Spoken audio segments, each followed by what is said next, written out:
السلام عليكم ورحمة الله وبركاته. ازيكم عاملين ايه؟ اللي مهتم جدا ومفيد في عالم التطبيقات اشترك في القناة وفعل زر الجرس عشان يوصلك كل ما هو جديد ومفيد في عالم التطبيقات. في القناة عندي اقدر افيد التطبيقات الحديثة اللي بتسهل عليك حياتك اليومية والتطبيقات الفيك وكمان التطبيقات الهاكر. النهارده ان شاء الله مع شرح تطبيق جديد هو اسمه ماي ويب اي دي.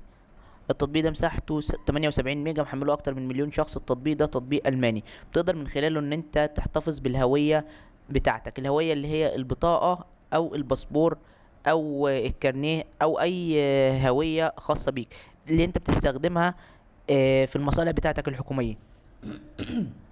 تقدر من خلال التطبيق ده ان انت تحتفظ بيها وتحتفظ بالتوقيع بتاعك اللي انت بتستخدمه مثلا في العمل بتاعك او في البنوك او كده او ما شابه ذلك.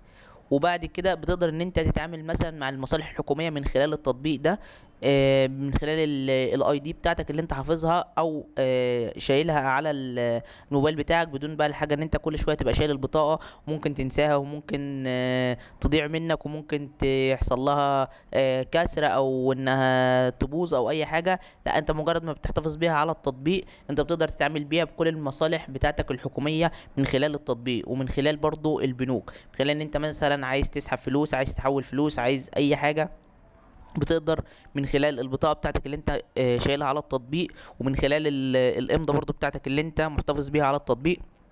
بتكون محتفظ بيها من خلال ان انت ماضي في مكان على ورقه مثلا ومصور الامضه بتاعتك.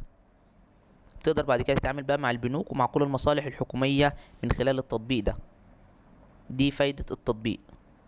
زي ما احنا قلنا برضو في اول الفيديو ان التطبيق تطبيق الماني مش مصري ولا عربي. بس كده يعتبر ابسط شرح للتطبيق. بالنسبه لمزايا التطبيق، لو عجبك شرح التطبيق يا ريت تدوس لايك للفيديو. لو عايز شرح تطبيق معين يا ريت تسيب لي في الكومنت. لو اكتشفت ميزه او عيب للتطبيق في اي تحديث من التحديثات القادمه اكتبها في تعليقات الفيديو. شكرا، سلام عليكم.